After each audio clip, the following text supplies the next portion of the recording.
Muchísimas gracias, Rodolfo. Muchas gracias también por dejar ahí la información de contacto, porque estoy seguro que también va a haber muchas preguntas. Este, ya para terminar las presentaciones previas al almuerzo, tenemos la charla del doctor Sergio Salazar Villanea, que también es profesor de la Escuela de Zootecnia, quien nos va a hablar de fuentes alternativas de carbohidratos y proteínas para la alimentación animal. Muchísimas gracias, Sergio, por tu contribución a este foro. Muchas gracias, don Felipe, más bien por la invitación. Y bueno, a la gente que nos está siguiendo a través del Facebook también. Voy a aprovechar que tuve dos excelentes presentadores antes mío, doña Maritza y el director de la Escuela de Zootecnia, don Rodolfo, porque la presentación sigue un poquito esa línea también. Voy a permitirme compartirles la presentación. ¿Se ve ya, don Felipe? Sí, perfectamente. Ok, muchísimas gracias otra vez por la invitación. Como decía don Felipe, la presentación trata sobre fuentes alternativas de carbohidratos y proteínas para alimentación animal. Como les decía por ahí, voy a aprovechar que Rodolfo presentó antes mío y voy a evitar referirme a las alternativas para rumiantes, en las cuales hay muchísima mayor variedad de alternativas. Se pueden utilizar bancos forrajeros, ensilajes, como decía Rodolfo, donde se pueden aprovechar muchísimos de los productos agroindustriales húmedos, que no son alternativas tan viables cuando estamos utilizando o hablando de alimentación para animales monogástricos, por ejemplo, aves y cerdos. Ahí es un poco más complicado, especialmente cuando tratamos sobre materiales altos en fibra, bancos forrajeros, ensilajes, este tipo de materiales que se refería ahora Rodolfo, porque la fibra tiene efectos negativos en la digestión de los animales monogástricos. Y otra aclaración que quiero permitirme hacer es que la presentación trata un poco sobre los proyectos desarrollados en la Universidad de Costa Rica, ¿verdad? Tanto por investigadores de la Escuela de Zootecnia, de la mano con el Centro de Investigación en Nutrición Animal, tanto como con la Estación Experimental Alfredo Bolio Mata. Un poquito de background ahí, de información de contenido, ¿verdad? Cuando hablamos de fuentes alternativas, tenemos que recordar siempre que los alimentos balanceados que utilizamos normalmente para los animales monogástricos están o tienen dos fracciones principales. Está la fracción energética, ¿verdad?, que está compuesta principalmente por los almidones y aporta algo de proteína, ¿verdad? En general, los contenidos de proteína al final que aporta la fracción energética, que normalmente es el maíz, llegan a ser relativamente altos porque el porcentaje de inclusión del maíz es alto también en las dietas, ¿verdad? Pero principalmente la proteína, y en este caso en específico los aminoácidos. Tenemos que recordar que no nos interesa el contenido proteico, sino el contenido de aminoácidos que los animales puedan utilizar para sus funciones fisiológicas, tanto de mantenimiento como de las relacionadas a la producción, por ejemplo, lo que tiene que ver con el crecimiento o la producción láctea, etcétera, ¿verdad? Esta Estos lo aportan los ingredientes proteicos, principalmente en los alimentos balanceados. Estamos hablando de la harina de soya, ¿verdad? Entonces, ambos ingredientes son ingredientes importados, y ahorita, bueno, estamos en épocas muy complicadas para los productores, porque esta dependencia de ingredientes importados hace que dependamos de los precios internacionales, ¿verdad? Eh, otra... eh, otra cuestión importante que hay que considerar cuando hablamos de los alimentos balanceados y de esta complementariedad, es la complementariedad que existe entre el maíz y la soya. Sería como para nosotros hablar como del gallo pinto, ¿verdad? Del arroz y los frijoles. El arroz nos aporta la parte energética y los frijoles nos aportan esa parte proteica, ¿verdad? Que necesitamos. Igual funciona con el maíz y la soya en los alimentos balanceados. Y por último es el perfil de aminoácidos, que también es complementario, que tiene el maíz y que se complementa muy bien con el que tiene la soya, que es muy alto en lisina, mientras que el maíz es complementa más bien la parte de metionina y otros aminoácidos esenciales que necesitan los animales, ¿verdad? Como les decía, esa dependencia que tenemos de alimentos importados, de commodities, ¿verdad? Como son el maíz y la soya, y debemos aquí hasta el 2021, ¿verdad? E incluso hasta enero del 2021, aquí todavía no, estos son precios antes de la guerra con Ucrania, pero vemos que hay, o hubo, ahora en el último año, un escalón enorme en los precios internacionales, tanto del maíz como la soya, que nos hacen buscar alternativas o tener que buscar alternativas para alimentar a los animales. Aquí quiero permitirme hacer un spoiler, un poco como cuando van a ver una película. No son muchas las alternativas que existen, principalmente para la alimentación de animales monogástricos. Es complicado pensar en sustituir el maíz y la soya por esa complementariedad que existe entre ellos, por el aporte de nutrientes que dan. Pero bueno, igual vamos a explorar algunas de las alternativas que hemos venido ensayando. En Costa Rica se exportan alrededor de 781,000, bueno, estos son datos del 2018, ahorita hay algunos más actualizados, 781,000 toneladas de maíz amarillo, 310,000 toneladas de frijol de soya, los cuales se utilizan para la extracción del aceite y se convierten después en harina de soya, y se exportan 66,000 toneladas de harina de soya como tal. La primera alternativa que vamos a explorar es la harina de yuca. Es una fuente energética que consideramos como sustituto del maíz, por tanto, ¿verdad? Y esta alternativa fue explorada en el proyecto Viabilidad del uso de harina de yuca en sustitución del maíz en alimentos balanceados para cerdos, en el cual el investigador principal era Sebastián Dorado, y bueno, yo lo estaba acompañando también en esa investigación. Aquí evaluamos la composición nutricional de 2 variedades dulces de yuca y 6 variedades amargas. Y bueno, después lo que hicimos fue una formulación de dietas con tal de, utilizando los perfiles de esa harina de yuca, de esas harinas de yuca que fabricamos, con la idea de explorar los precios de oportunidad a los cuales la harina de yuca se convierte en atractiva, como atractiva, ¿verdad? Para ingresar en las formulaciones para los animales, y un análisis de sensibilidad del precio del maíz, en el cual la idea era explorar hasta dónde tiene que llegar el maíz, ¿verdad? Para que la utilización de la harina de yuca sea atractiva, ¿verdad? En esos alimentos balanceados. Para la manufactura de las harinas de yuca, utilizamos un proceso de lavado, troceado, rallado, pesado. El material rallado lo secamos directamente o como alternativa lo pasamos por un proceso de prensado con la idea de disminuir el contenido de humedad y acelerar el secado del material, ¿verdad? Al final lo que teníamos era una harina de yuca integral porque contenía todavía la cáscara, ¿verdad? Que eso le agrega un poquillo más de fibra, pero sin duda es mucho más atractivo a nivel del procesamiento del material. Cuando hablamos de los resultados a nivel de calidad nutricional, vemos que el contenido de proteína cruda de la harina de yuca, tanto de la harina prensada como de la harina sin prensar, es relativamente bajo, alrededor del 2%, digamos, con contenidos de fibra tampoco muy elevados, contenidos de grasa relativamente bajos también. Y bueno, ahí el aporte energético, que es principalmente lo que estábamos buscando.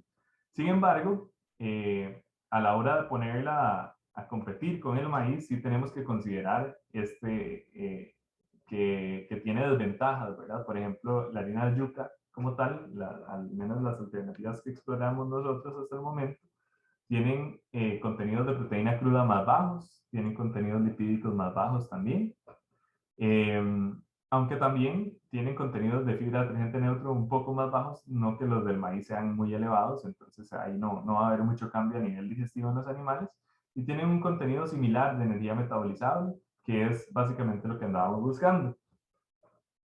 Esta parte del menor contenido de proteína cruda es importante porque como tiene un contenido energético similar, el contenido de proteína cruda dicta en gran medida si la harina de yuca entra o no en la fórmula, ¿verdad?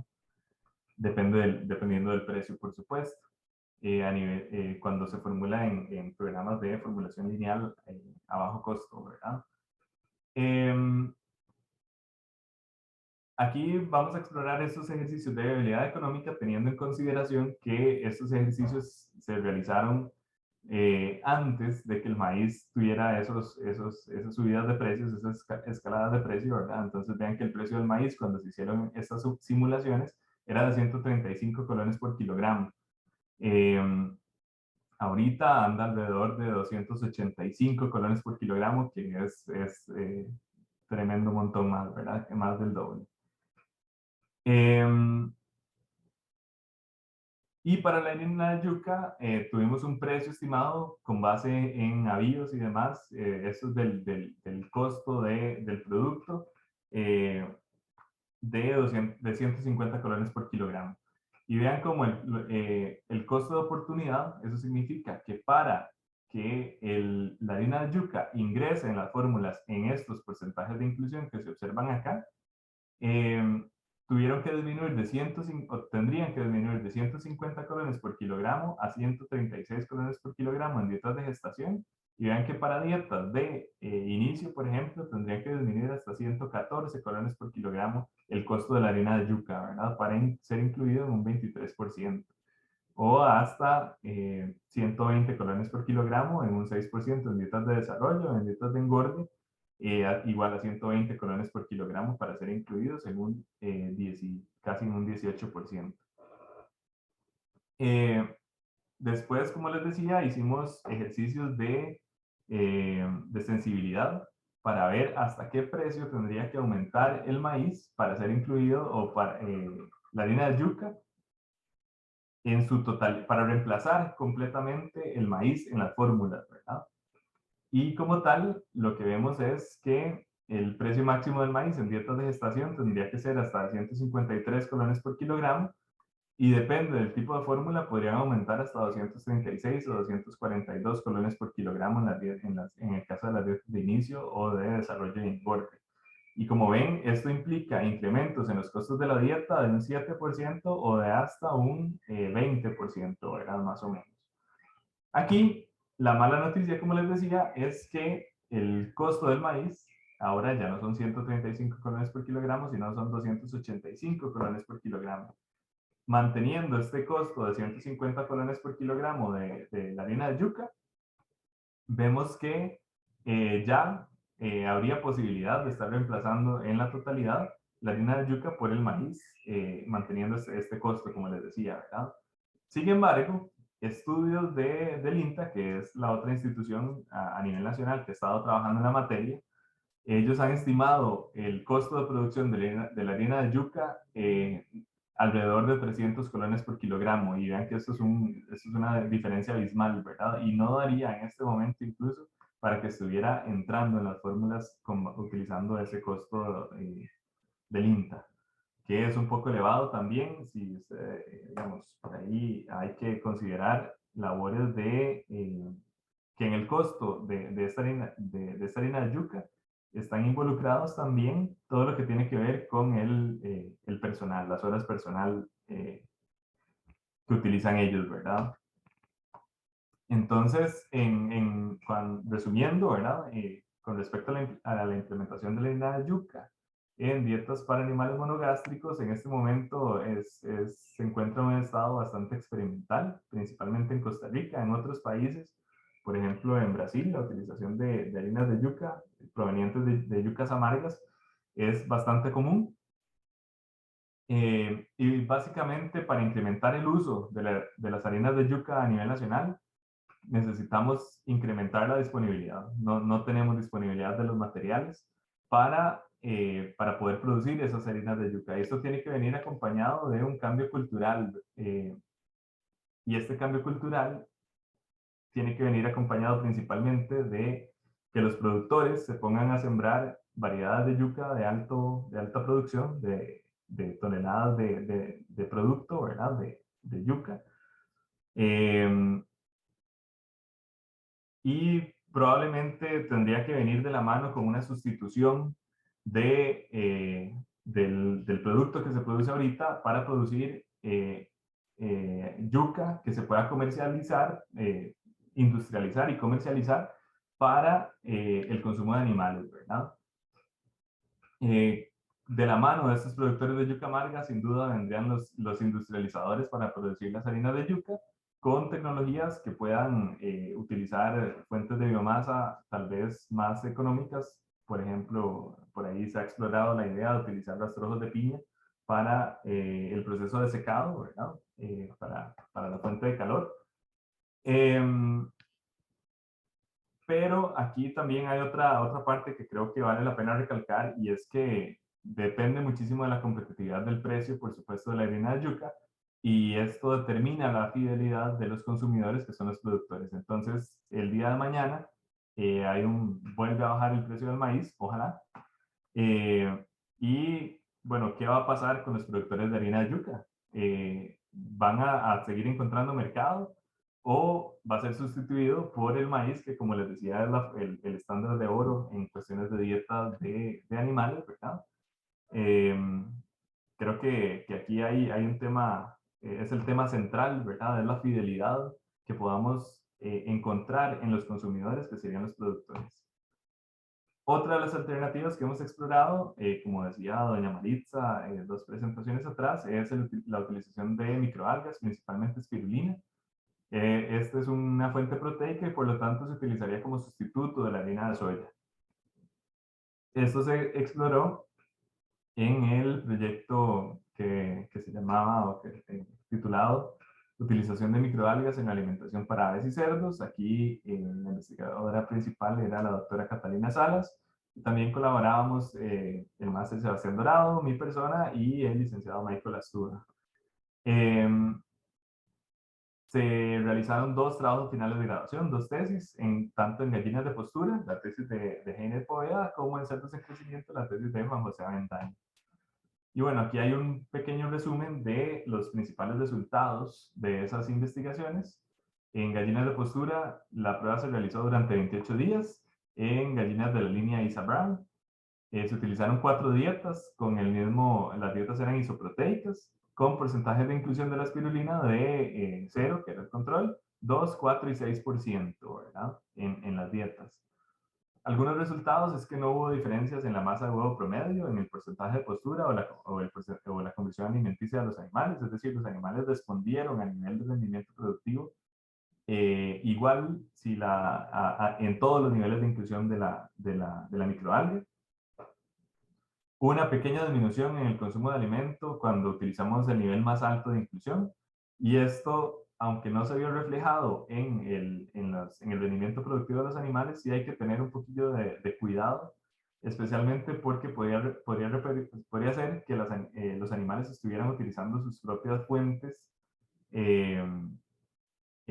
sus propias reservas corporales para mantener la producción de huevo, ¿verdad? Pero esto no es sostenible en el tiempo.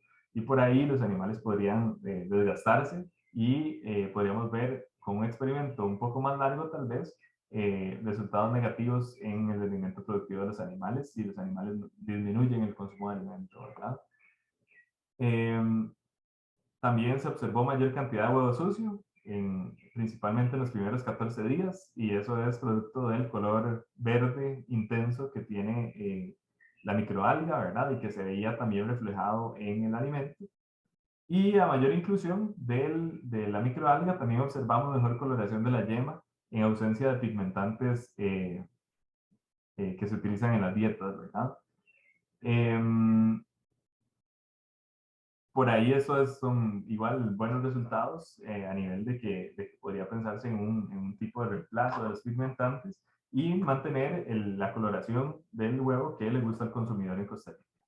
Entonces, algunas conclusiones es que se puede incluir hasta en un 6% de las dietas para gallinas ponedoras sin efectos negativos en el rendimiento productivo o en la calidad de los huevos.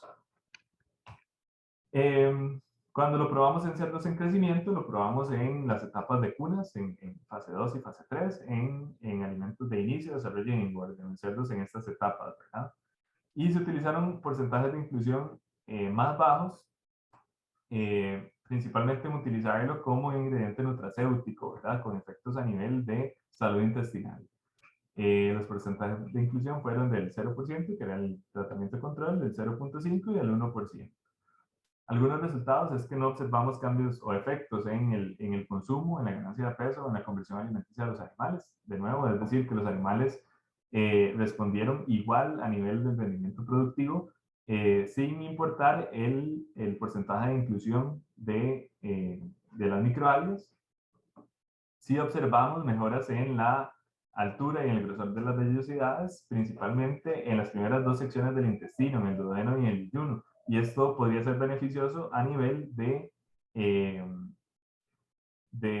la absorción de nutrientes, ¿verdad? Pero también, al mismo tiempo, observamos un aumento en la profundidad de las criptas que nos indica que tal vez había cierto tipo de desafío a nivel del intestino de los animales. Entonces, como conclusiones, podríamos resaltar que podemos incluir hasta un 1% en las dietas para los cerdos en crecimiento sin cambios en el rendimiento productivo y que de la mano tenemos una posible mejora en la salud del intestino de los animales. A nivel de la implementación de las microalgas, de la espirulina, también yo considero que se encuentra en un estado bastante experimental y principalmente la principal limitante que tenemos para potenciar el uso de estas alternativas en Costa Rica es la disponibilidad de las microalgas. Igual considero que se requiere un cambio cultural para implementar departamentos completos de producción de microalgas para la cosecha, para la alimentación animal. Y aquí habría que estudiar si vale la pena realizar la alimentación en húmedo del producto, ¿verdad? Porque el secado sin duda incrementa el costo de la producción de las microalgas, que es relativamente alto. El proceso de secado para poder incorporarlo en alimentos balanceados que se utilizan igual secos. Y sin duda otro factor fundamental es la competitividad del precio. Por supuesto, las microalgas tienen costos elevados y a menos que se pueda producir a nivel local en las explotaciones, ¿verdad? Y cosechar a nivel local y alimentar en húmedo, por ejemplo, eso es una alternativa para productores principalmente o podría ser una alternativa para productores de pequeña escala. También habría que preguntarse qué pasa cuando los commodities bajan de precio de nuevo, cómo sostenemos la fidelidad de los consumidores, de los productores, ¿verdad? Y explorar qué alternativas existen en esa línea. La última alternativa que quería presentarles es la de la utilización de lombriz roja californiana como sustituto de la harina de pescado. Y esto viene de la mano del proyecto de uso de lombriz roja californiana en la nutrición de alevines en tilapia azul, a cargo del máster Juan Ignacio Herrera Muñoz, donde también participaban el máster Alejandro Chacón y el doctor Juan Benavides. Aquí se desarrollaron dos tesis, dos trabajos finales de graduación de Alejandra Zumbado y de Lucía Salazar, y principalmente los resultados que les voy a presentar están relacionados a la tesis de Alejandra Zumbado. Para el proceso de alimentación de la lombriz, primero hay que hacer una separación del sustrato, después las lombrices se pasan por agua hirviendo. La principal idea es inactivar la licenina, que es un factor antinutricional que producen las lombrices como respuesta protectiva, ¿verdad? Cuando se sienten amenazadas. Y después del agua hirviendo se pasaban a agua helada, ¿verdad? Para evitar la degradación de las proteínas principalmente. Después se pasaron por un proceso de secado con un bombillo térmico en un horno de este tipo, hechizo, hasta que las lombrices alcanzaran más o menos un 80% de materia seca. Y después eran picadas a un tamaño de partícula de 2 milímetros y así fueron incluidas en las dietas. Se utilizaron alevines de 3.25 gramos como peso inicial y la duración del experimento fue de 46 días. Los tratamientos eran un 100% de alimento comercial o un 25, un 50 y un 75% de inclusión de lombriz en sustitución de ese alimento comercial, ¿verdad? Las dietas aquí, cabe recalcar que no fueron isoenergéticas o isoproteicas y a mayor inclusión principalmente lo que observaron los investigadores fue una menor velocidad de crecimiento, tanto en peso como en longitud de los animales, un aumento en la conversión alimenticia y una menor tasa de eficiencia proteica, que es básicamente este gráfico que se puede observar aquí, que es el peso promedio de los animales en el experimento, en donde se observa que a mayor inclusión de la harina, perdón, de la lombriz en las dietas de los animales, hubo una reducción del peso promedio al finalizar el ensayo, ¿verdad? O a lo largo de todo el ensayo. Ellos encontraron diferencias estadísticas significativas entre el tratamiento sin inclusión de la lombriz y el tratamiento que incluía un 75% de lombriz. Con estos dos otros tratamientos del 25 y el 50% con un comportamiento intermedio.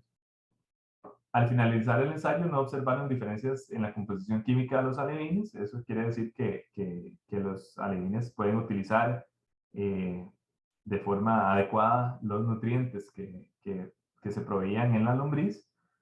Y como conclusiones, podemos principalmente recalcar que la lombriz, o esta sería una alternativa que podría contribuir para una economía circular también de pequeña escala, en la cual los productores cosecharan las lombrices, utilizaran los productos que se derivan de la lombricultura, ¿verdad? Como son el compost, el lombricompost, ¿verdad? O los violes, ¿verdad? Que salen de ahí. Y eso sí, el ensayo fue de pequeña escala, perdón, fue realizado en un periodo corto de tiempo y al final de cuentas las conclusiones no son tan positivas en el sentido de que vemos tendencias negativas a mayor porcentaje de inclusión de la lombriz. Sin embargo, sería una alternativa adecuada si rescatamos principalmente que permite sustituir una parte del alimento balanceado, una parte grande del alimento balanceado que le damos a los animales, ¿verdad? Entonces, como conclusiones también de la implementación de la utilización de lombriz en alevines de tilapia, también se encuentra en un estado bastante experimental. Es difícil de escalar, principalmente siendo una opción para pequeños productores. Y para incrementar el uso pues igual se necesitaría tener mayor disponibilidad de la lombriz.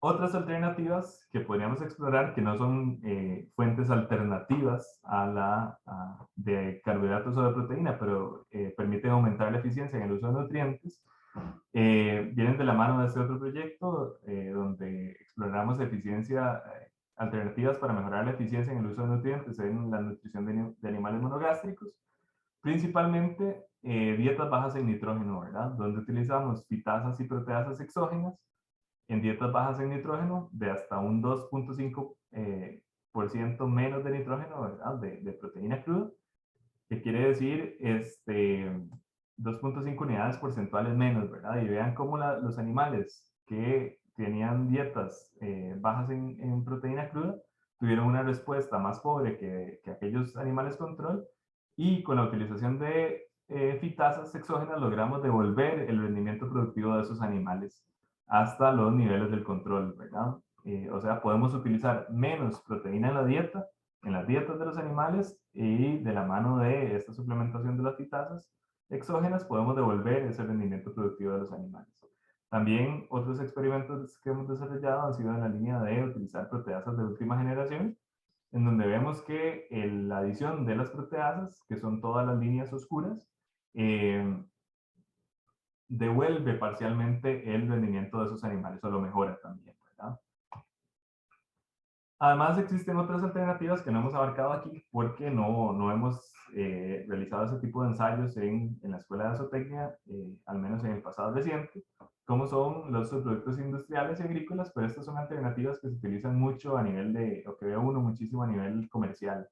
Subproductos de cervecería, de panadería, de la industria láctea, como el suero de leche, o tubérculos, por ejemplo.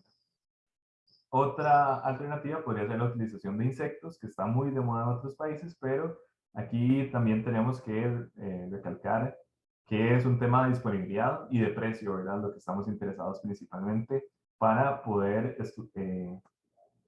considerar esas alternativas en la alimentación de los animales. Y aquí es fundamental, sin duda, que cuando se utilizan estos subproductos industriales y agrícolas tenemos que rebalancear las dietas. Principalmente cuando estamos utilizando ingredientes altos en energía, tenemos que lograr acompañar esos ingredientes de suplementos proteicos que nos logren ajustar la dieta a las necesidades de esos animales para el crecimiento de la producción, ¿verdad? Y por aquí concluye mi presentación y de nuevo agradecerle a don Felipe la oportunidad de compartir con ustedes los resultados de esas investigaciones que se han realizado en la escuela.